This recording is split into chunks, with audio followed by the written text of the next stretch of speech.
Bonjour, ici Abish Adiboye. Je vous dis, seule la lumière pourrait. La présente communication fait toujours suite à nos communications débutées sur Cantique des Cantiques, dans la rubrique Le chant de l'âme. Nous avons donc, j'entends par là, faire plusieurs ou des communications sur Cantique des Cantiques. L'actuelle communication a pour titre Je dors, mais mon cœur veille. Je me répète, je dors, mais mon cœur veille. Alors, prenez place, installez-vous, partagez les liens de nos vidéos et suivez-nous jusqu'à la fin. Surtout, abonnez-vous, continuez par vous abonner.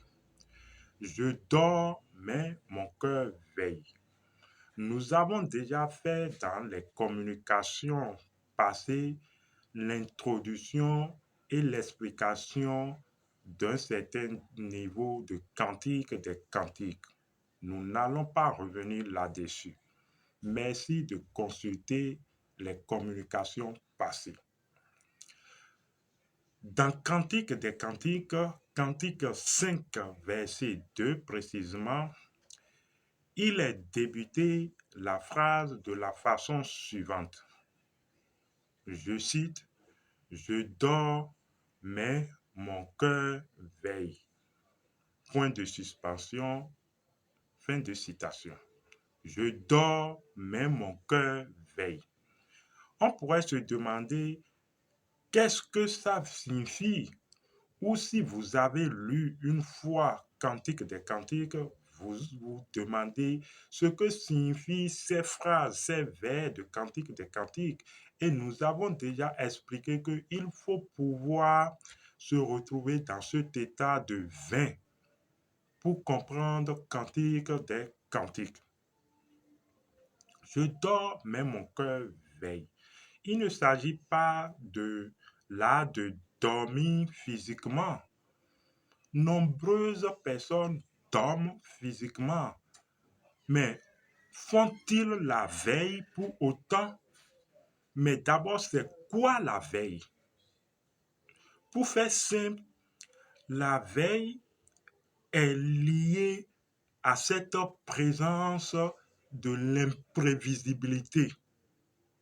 En fait, pour comprendre la veille, il faut faire recours à la sexualité. Non, il faut faire recours plus précisément à l'énergie sexuelle. C'est l'énergie sexuelle qui a ce caractère imprévisible. C'est l'énergie sexuelle qui a ce caractère surprenant. C'est l'énergie sexuelle qui a ce caractère brusque.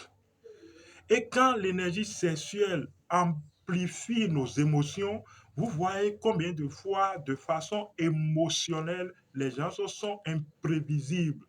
Les gens sont, en fait, se surchauffent brusquement.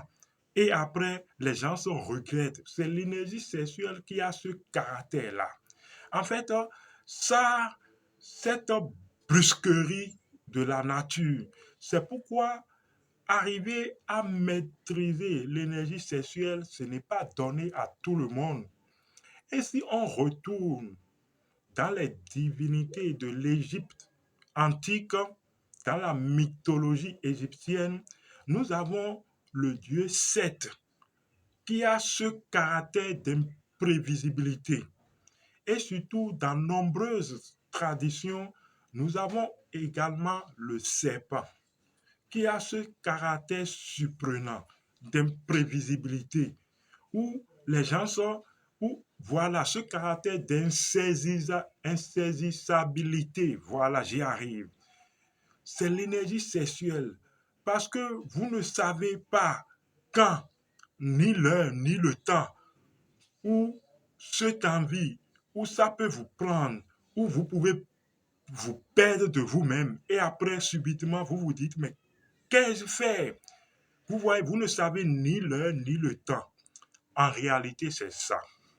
Également, dans la Bible des chrétiens, on rapporte que le Maître Jésus disait à une partie, veillez et priez, car vous ne savez ni l'heure ni le temps.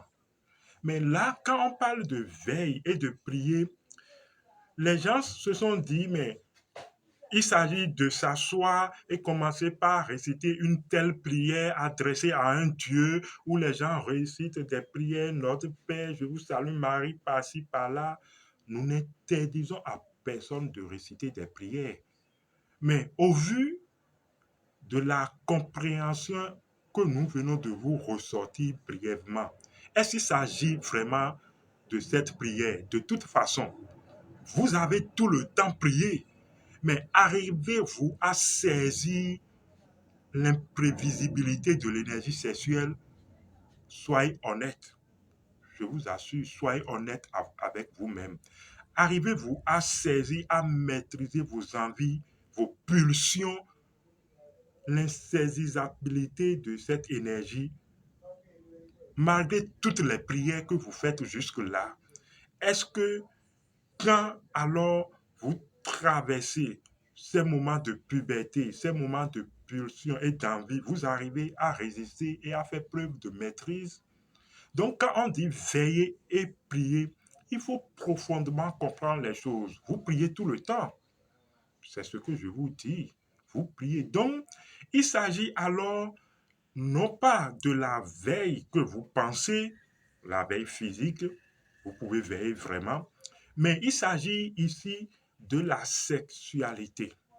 Et une fois encore, quand vous comprenez les codes et le principe de la veille, qui est, quoi qu'on dise, également lié aux divinités sept, vous comprenez que quand on parle de je veille, mais je dors, pardon, mais mon cœur veille, il s'agit de la sexualité. Nous sommes en plein pied dans la sexualité. Et la phrase continue et commence par parler de bien-aimé. Vous voyez, donc il s'agit de la sexualité. C'est pourquoi dans les communications passées, on disait que Cantique des Cantiques, c'est parle du chant de l'âme, de la sexualité. Ce n'est qu'un ensemble de codes de la sexualité.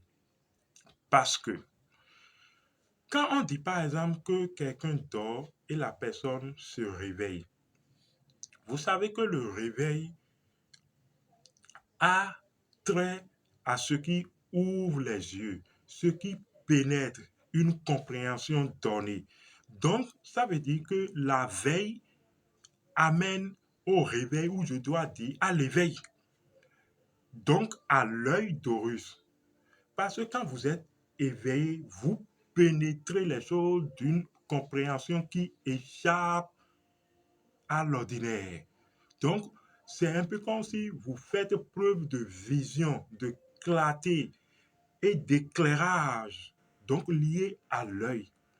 Ce qui conduit donc à l'éveil, c'est la veille, c'est la sexualité des dieux, c'est la sexualité sacrée, c'est la sexualité secrète.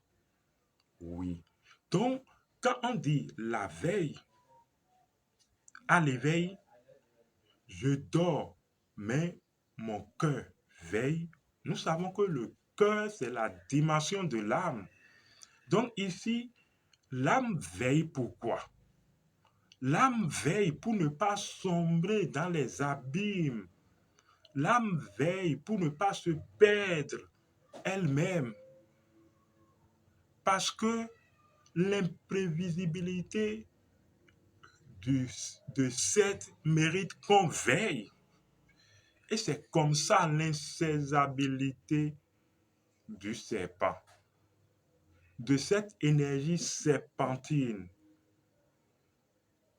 que tout le monde cherche à maîtriser, que tout le monde cherche à canaliser pour une parfaite circulation. Vous devez veiller sans cesse.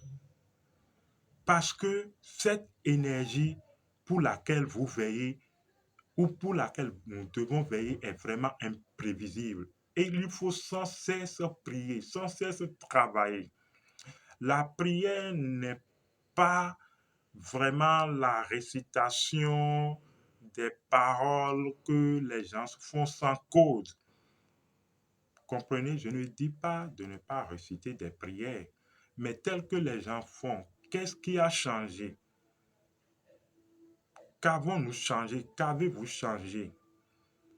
Vous faites les mêmes rêves sombres tout le temps. Vous n'arrivez pas à maîtriser cette dimension. Vous avez peur dans les rêves et vous vous réveillez en sursaut tout le temps, malgré vos prières, malgré vos cris dans les églises. Donc, qu'est-ce qui a changé? Il faut revoir la prière. Veillez. Faites attention à votre sexualité. C'est déjà un acte de veille. Oui, quand bien même que vous dormez, donc que vous n'appréhendez pas la dimension de l'âme, faites attention, veillez à votre sexualité. Vous allez vous allez ouvrir, comme on le dit, les yeux du cœur et vous allez voir clairement. C'était Abish Adiboye, une fois encore, pour cette petite présentation de Cantique des Cantiques. Surtout, veillez, que votre cœur veille en toute situation. À la prochaine.